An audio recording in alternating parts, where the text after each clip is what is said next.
Hello दोस्तों, नमस्कार। तो स्वागत है आप सबका मेरे स्टडी चैनल पर, जिसका नाम भी है स्टडी चैनल। तो आज की इस वीडियो में हम यूपी डीएलएड का जो एग्ज़ाम होने वाला है, यूपी डीएलएड 2025 का फर्स्ट सेमेस्टर का 5वां पेपर सामाजिक अध्ययन, तो उस पेपर के जितने भी अति लघु उत्तरीय प्रश्न है, तो आज की इस वीडियो में आपको वही देखने को मिलेगा।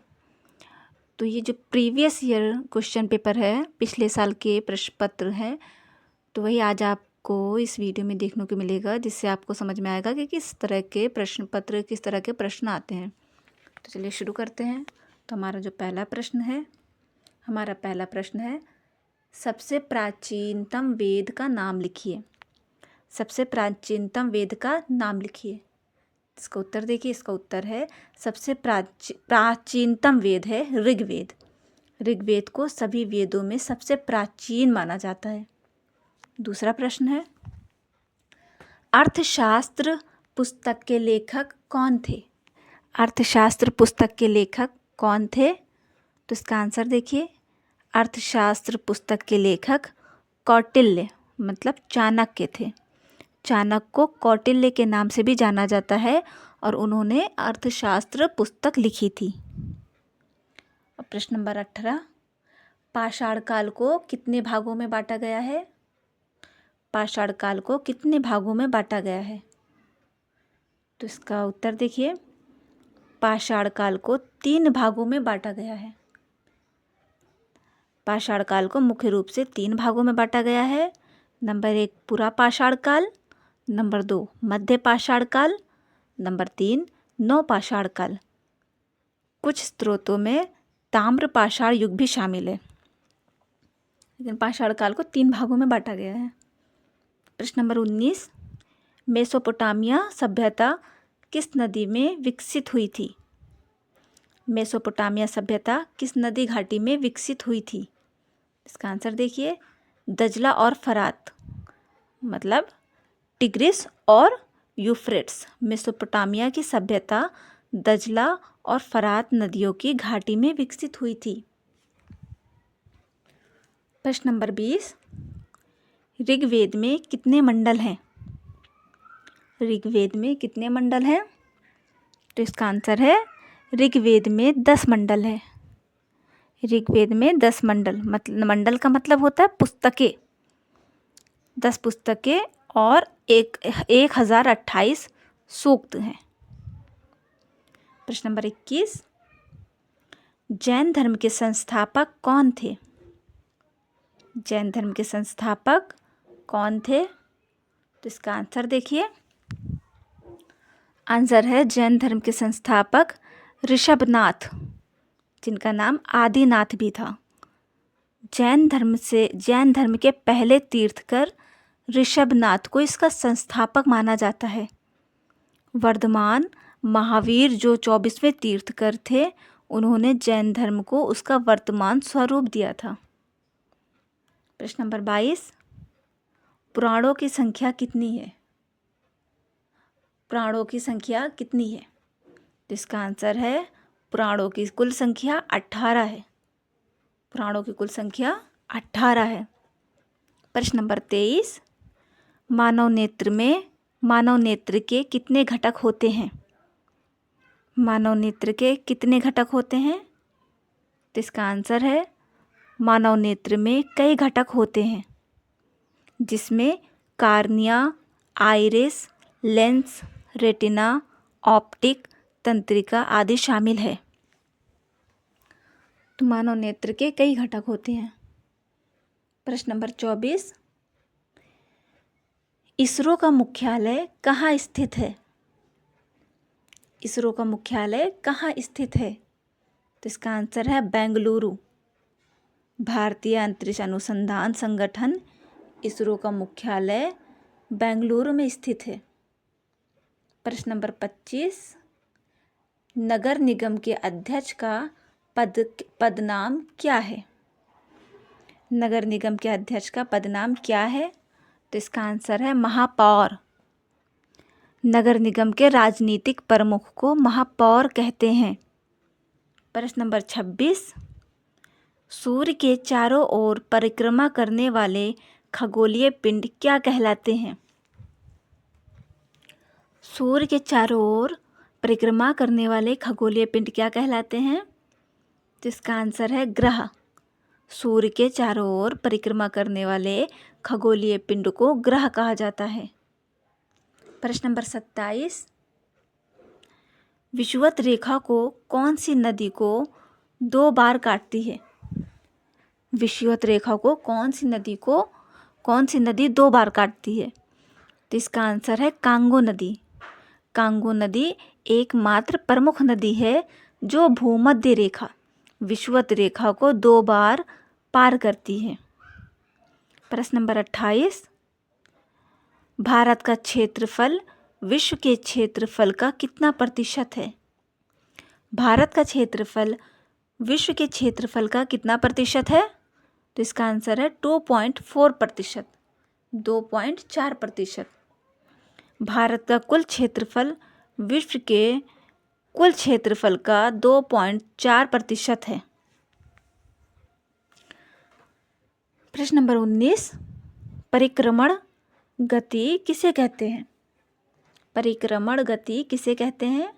तो इसका आंसर है परिक्रमण गति वह गति है जिसमें कोई खगोलीय पिंड किसी दूसरे खगोलीय पिंड के चारों ओर कक्षा में घूमता है, जैसे पृथ्वी का सूर्य के चारों ओर घूमना। प्रश्न नंबर 30, महाभारत के लेखक कौन थे? तो आंसर है इसका, महाभारत के लेखक कौन थे? महर्षि वेदव्यास। महाभारत के रचयिता महर्षि वेदव्यास थे। माना जाता है कि उन्होंने महाकाव्य का वर्णन किया था और भगवान गणेश ने इसे लिखा था। चलिए 2023 का प्रश्न पत्र है, इसको भी देख लेते हैं। तो चलिए पहला प्रश्न पढ़ते हैं। पहला प्रश्न क्या है? पहला प्रश्न है प्रश्न नंबर 16, पुरातात्विक स्रोतों के नाम लिखिए। पुरातात्विक स्रोतों के नाम लिखिए। तो इसका आंसर है पुरातात्विक स्रोतों के नाम हैं अभिलेख, सिक्के, स्मारक, भवन, मूर्तियाँ और बर्तन। प्रश्न नंबर 17, हर्षचरित की रचना किसने की है? हर्षचरित की रचना किसने की है? तो इसका आंसर है हर्षचरित की रचना बाणभट्ट ने की है। हर्षचरित की रचना बाणभट्ट ने की है। प्रश्न नंबर 18, चीन की महान दीवार का निर्माता कौन था? चीन की महान दीवार का निर्माता कौन था?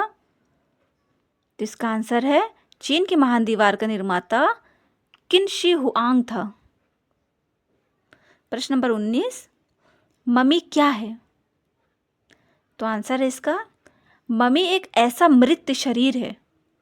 मृत का मतलब समझ रहे हैं, मरा हुआ। ममी एक ऐसा मृत शरीर है जिसे प्राचीन मिस्र में विशेष रसायनों का उपयोग करके सुरक्षित रखा जाता है। ठीक है, मतलब मिस्र के लोग, जो प्राचीन समय के लोग थे, मरे हुए शरीर को रसायन, ऐसी दवाओं का या फिर मसालों का उपयोग करके उनके ऊपर, उनके शरीर पर लगाकर उनको सुरक्षित रखा है अभी तक उनके शरीर को, जिसे मम्मी कहते हैं। प्रश्न नंबर 20, जैन धर्म के संस्थापक कौन है? जैन धर्म के संस्थापक कौन है? तो आंसर है इसका, जैन धर्म के संस्थापक ऋषभदेव हैं। जैन धर्म के संस्थापक ऋषभदेव हैं, जिन्होंने जैन धर्म की नींव रखी थी। प्रश्न नंबर 21, अर्थशास्त्र का जनक किसे कहा जाता है? अर्थशास्त्र का जनक किसे कहा जाता है? तो इसका आंसर है, अर्थशास्त्र का जनक एडम स्मिथ को कहा जाता है। एडम स्मिथ को अर्थशास्त्र का जनक कहा जाता है। प्रश्न नंबर 22, ग्राम पंचायत के 2 कार्य बताइए। ग्राम पंचायत के 2 कार्य बताइए। तो इसका आंसर है, ग्राम पंचायत के 2 कार्य हैं गांव के विकास के लिए योजनाएं बनाना और सार्वजनिक संपत्ति की सुरक्षा करना। पहला कार्य हो गया गांव के विकास के लिए योजना बनाना, और दूसरा कार्य क्या है? सार्वजनिक संपत्ति की सुरक्षा करना। प्रश्न नंबर 23, सड़क यातायात संबंधी 2 प्रमुख नियम बताइए। सड़क यातायात संबंधी 2 प्रमुख नियम। तो पहला नियम क्या है? हमेशा सड़क पर बाईं ओर चलें और वाहन चलाते समय हेलमेट या सीट बेल्ट का प्रयोग करें। पहला नियम तो हो गया कि हमेशा सड़क के बाईं ओर चलें, और दूसरा, अगर आप वाहन चला रहे हैं तो हेलमेट या सीट बेल्ट का प्रयोग ज़रूर करें। प्रश्न नंबर 24, आंछाश रेखा किसे कहते हैं? आंछाश रेखा किसे कहते हैं? तो इसका आंसर है, आंछाश रेखाएं वे काल्पनिक रेखाएं हैं जो पृथ्वी पर पूर्व से पश्चिम की ओर खींची जाती हैं। आंछाश रेखाएं वो काल्पनिक रेखाएं हैं जो पृथ्वी के पूर्व से पश्चिम की ओर खींची जाती हैं। प्रश्न नंबर 25, इतिहास की कोई एक उपयुक्त परिभाषा लिखिए। इतिहास की कोई एक उपयुक्त परिभाषा लिखिए। तो इसका आंसर है, इतिहास अतीत में घटित घटनाओं का क्रमबद्ध अध्ययन है। इतिहास क्या है? इतिहास का मतलब अतीत, जो बीत गया, हमारा समय, उसमें क्या क्या घटनाएं हुई हैं, क्या क्या घटित हुआ है, उसका अध्ययन। तो प्रश्न नंबर 26, जीवाश्म किसे कहते हैं?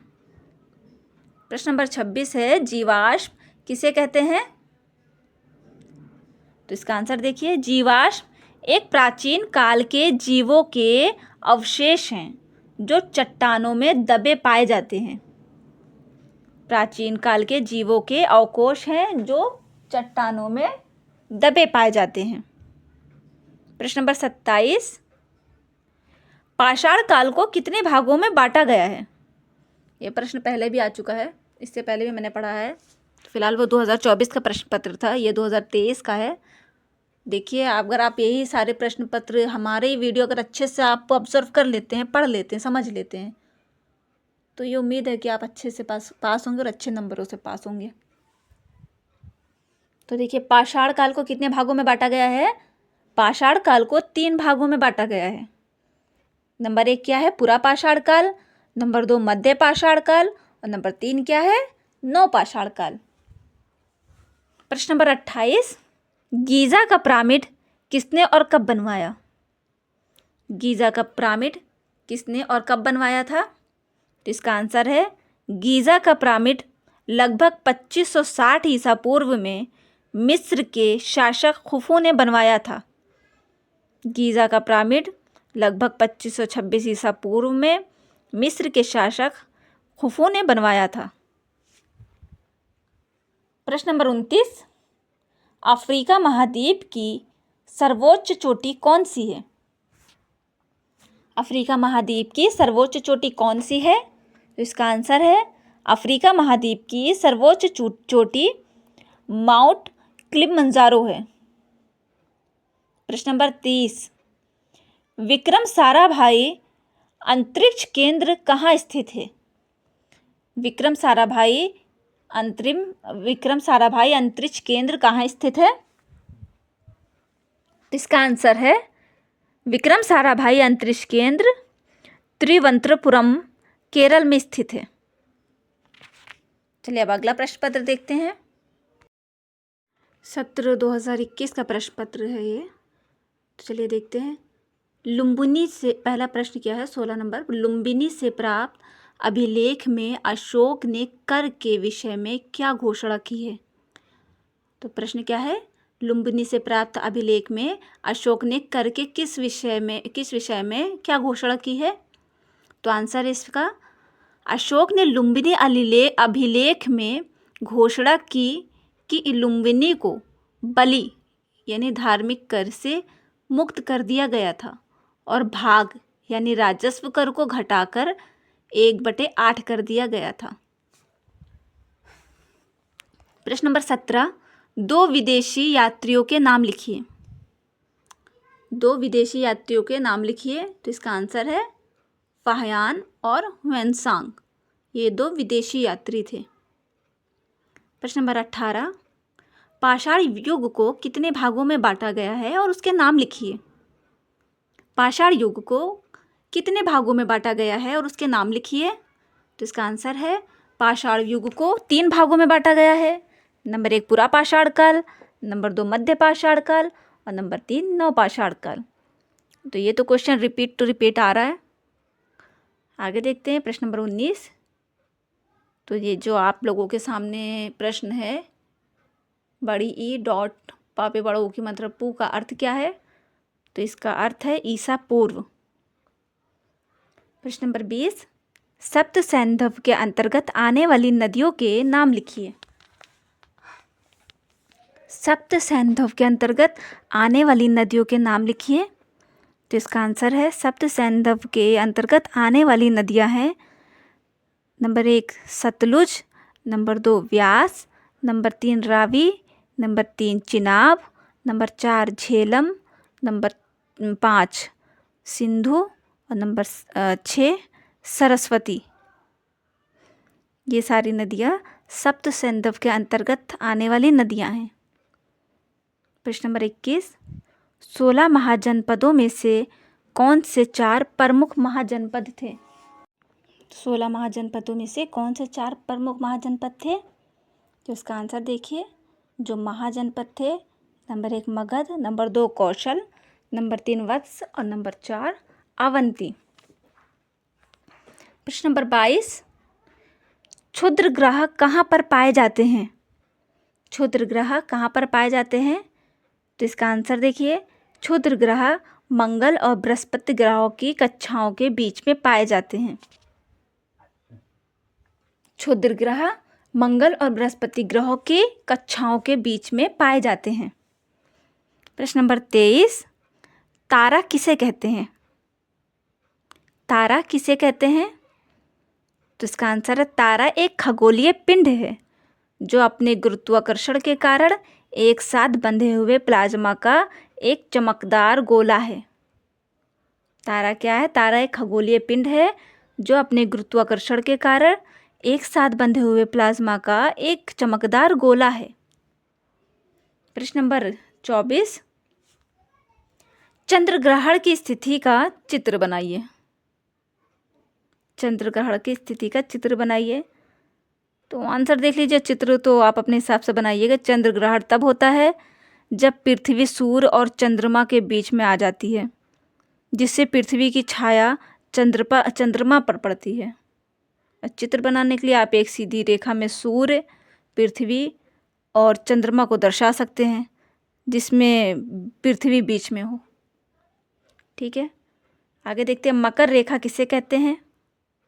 मकर रेखा भूमध्य रेखा के 23.5 डिग्री दक्षिण में स्थित एक अक्षांश रेखा है। प्रश्न नंबर 26, अंतर्राष्ट्रीय तिथि रेखा किसे कहते हैं? अंतर्राष्ट्रीय तिथि रेखा किसे कहते हैं? तो इसका आंसर है अंतर्राष्ट्रीय तिथि रेखा मतलब इंटरनेशनल डेट लाइन। अंतर्राष्ट्रीय तिथि रेखा 180 अंश देशांतर पर स्थित एक काल्पनिक रेखा है जो 2 अलग अलग तिथियों को अलग करती है। प्रश्न नंबर 27, भारत के पड़ोसी देशों के नाम लिखिए। भारत के पड़ोसी देश कौन कौन से हैं? तो देखिए, number 1 Pakistan, number 2 Afghanistan, number 3 चीन, number 4 Nepal, number 5 Bhutan, number 6 Bangladesh, number 7 Myanmar, number 8 Sri Lanka, number 8 Maldives. तो ये भारत के पड़ोसी देश हैं। कौन कौन से? पाकिस्तान, अफ़गानिस्तान, चीन, नेपाल, भूटान, बांग्लादेश, म्यांमार, श्रीलंका और मालदीव। प्रश्न नंबर 28, भारत के कौन से वो द्वीप समूह हैं? भारत के कौन से वो द्वीप समूह हैं? तो आंसर इसका, भारत के 2 प्रमुख द्वीप समूह हैं। नंबर 1 अंडमान और नंबर 2 निकोबार द्वीप समूह और लक्षद्वीप द्वीप समूह। तो पहला क्या है? अंडमान और निकोबार द्वीप समूह और दूसरा है लक्षद्वीप द्वीप समूह। प्रश्न नंबर 29, हमारे राष्ट्रध्वज का ऊपर से नीचे का रंगों का क्रम लिखिए। जो हमारा राष्ट्रीय ध्वज है ऊपर से नीचे के रंग का जो क्रम है वो लिखिए। तो सबसे ऊपर कौन सा रंग आता है? केसरिया, फिर सफ़ेद, फिर हरा। प्रश्न नंबर 30, ग्राम शिक्षा समिति का अध्यक्ष कौन होता है? ग्राम शिक्षा समिति का अध्यक्ष कौन होता है? तो इसका आंसर है ग्राम शिक्षा समिति का अध्यक्ष ग्राम प्रधान होता है। ग्राम शिक्षा समिति का अध्यक्ष ग्राम प्रधान होता है। तो इसी के साथ आज की वीडियो यहीं पे ख़त्म होती है। उम्मीद है आप लोगों को समझ में आया होगा अच्छे से। तो आप लोग अच्छे से तैयारी करिए, पढ़ाई करिए। अगर आप लोगों को मेरी वीडियो समझ में आ रही है, कुछ हासिल हो रहा है तो देखिए, लाइक करिए। नहीं समझ में आ रही है तो प्लीज़ आप लोग अच्छी से अच्छी वीडियो देखिए, जिससे आप लोग पास हो सके, आप लोगों का कुछ अच्छा हो सके। तो आज के लिए थैंक यू सो मच।